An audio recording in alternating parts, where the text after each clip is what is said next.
Hello friends, आज हम राष्ट्रीय स्वास्थ्य मिशन मध्य प्रदेश की तरफ से जो वैकेंसी निकली है, ये जो वैकेंसी निकली है वो संविदा की वैकेंसी है। संविदा की जो वैकेंसी है ये जिला डेटा मैनेजर मतलब आरआई की पोस्ट के लिए वैकेंसी निकली है। तो इस वैकेंसी में हम देख लेते हैं क्या एलिजिबिलिटी की जरूरत है और क्या इसके क्राइटेरिया है। ठीक है, तो सबसे पहले हम देखते हैं कि नंबर ऑफ वैकेंसीज कितनी है और कैसे कैसे किस किस कैटेगरी में वैकेंसीज है। यहाँ हम देखते हैं जो नंबर ऑफ वैकेंसीज है टोटल वो 16 पद है। ठीक है, 16 वैकेंसीज है टोटल।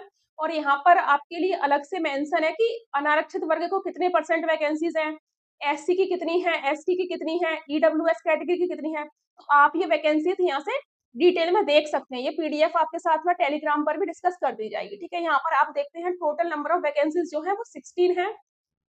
यहाँ पे अनरिजर्व्ड में जो ओपन वैकेंसीज है मतलब यहाँ पर फीमेल भी आ सकती है वो 3 है। ठीक है, फीमेल के लिए अलग से 2 वैकेंसीज रिजर्व्ड है। इसके बाद फिर हम देखते हैं यहाँ पर एससी कैटेगरी में। ठीक है, एससी कैटेगरी में जो ओपन वैकेंसीज है वो 2 वैकेंसीज है। इसके बाद महिलाओं के लिए 1 वैकेंसी रिजर्व है। सेम एसटी में देखते हैं 2 वैकेंसी ओपन है, 1 वैकेंसी महिला के लिए रिजर्व है।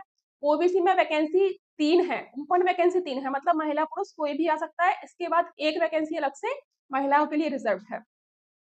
ईडब्ल्यूएस कैटेगरी में केवल 1 वैकेंसी है जो ओपन है, चाहे महिला हो चाहे पुरुष। ठीक है, इसके बाद कुछ रिलैक्सेशन यहाँ पर जो दिव्यांगजन है उनके लिए भी दिया गया है। ठीक है, इसके बाद हम देखते हैं कि जो ऑनलाइन आवेदन की तिथि है, तो जो ऑनलाइन आवेदन की तिथि है वो प्रारंभ हो चुकी है, ये 2 सितंबर। ठीक है, 2/9/2025 से मतलब 2 सितंबर से लेकर के ये प्रारंभ है। यहाँ पर आवेदन पत्र त्रुटि सुधार करने की प्रारंभ तिथि अगर 2 या 3 तारीख को आपने फॉर्म भर दिया है और कोई त्रुटि हो जाती है तो 4 तारीख से ये भी ओपन हो गया है।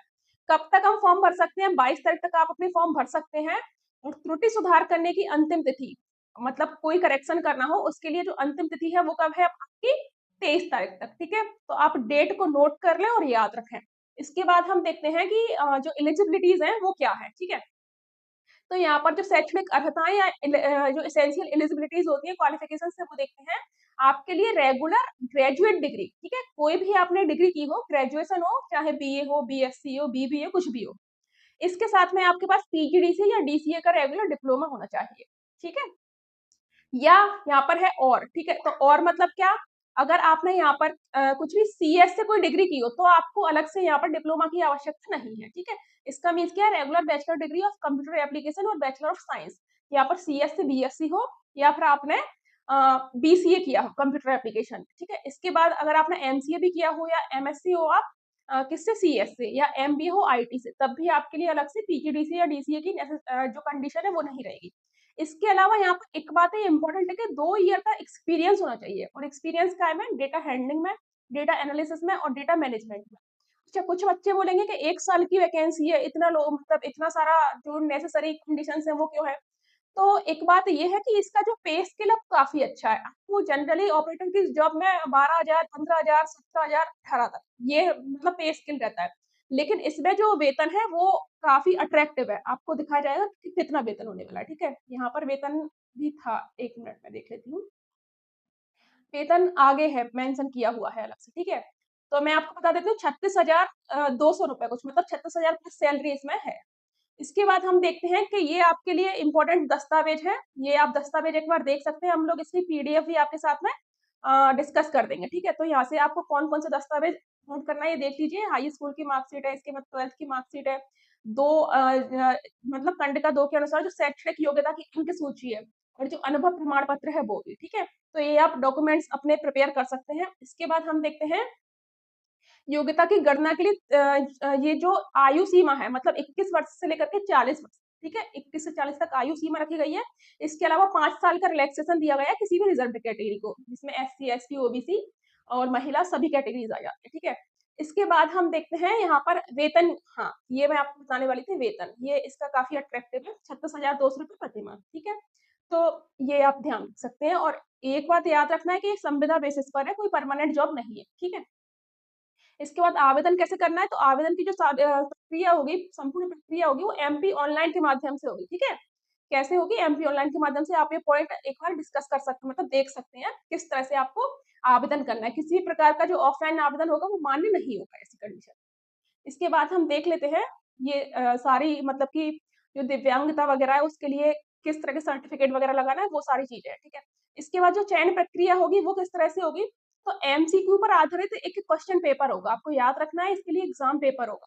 एग्ज़ाम पेपर एमसीक्यू पर बेस्ड होगा, ठीक है? उसके बाद आपकी मेरिट बनेगी और उस बेसिस पर आपको यहाँ पर रिक्रूट किया जाएगा। अभी एग्ज़ाम डेट क्या है, वो अभी एग्ज़ाम डेट क्या है अभी मेंशन नहीं किया है यहाँ पर, ठीक है? आप ऑनलाइन फॉर्म कैसे भर सकते हो? तो आपके लिए ये जो वेबसाइट दी गई है, ई परमिट कार्ड को एमपी ऑनलाइन, ये जो वेबसाइट मेंशन की गई है, इन वेबसाइट के माध्यम से आप अपना फॉर्म भर सकते हैं। इसके बाद क्या इम्पोर्टेंट इन्फॉर्मेशन है आपके लिए, ये निर्भरता या अभ्यर्थता रद्द करने से संबंधित है, मतलब कि कोई डॉक्यूमेंट अगर इनवैलिड पाया जाता है, तो उस कंडीशन में, ठीक है? इसके बाद में आपकी मेरिट बेसिस पर आपकी जो भी मेरिट बेसिस पर मतलब मेरिट बनेगी, उसकी सूची बनेगी, उस बेसिस पर आपको रिक्रूट किया जाएगा। इसके बाद डॉक्यूमेंट्स का शॉर्टलिस्ट किया जाएगा, मतलब सत्यापन, वेरिफिकेशन किया जाएगा, तो ये सारी प्रोसेस है, ठीक है? इसके बाद हम एक इम्पोर्टेंट चीज़ यहाँ पर ये देखेंगे कि इसमें क्या डिस्ट्रिक्ट वाइज़ वैकेंसीज़ दी गई है, ठीक है? हम देख लेते हैं किस-किस डिस्ट्रिक्ट में वैकेंसी है।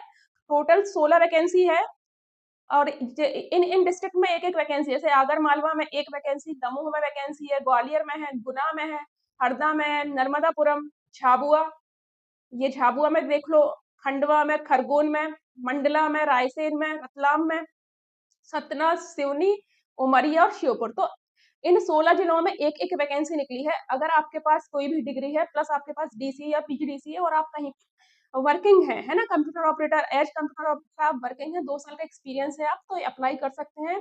इसके अलावा अगर आपके पास कंप्यूटर साइंस से बीएससी है या एमएससी है या आपके पास बीसीए या एमसीए है, तब भी आप अप्लाई कर सकते हैं। इस तरह की इन्फॉर्मेशन के लिए चैनल को लाइक करें, शेयर करें, सब्सक्राइब करें। Thank you.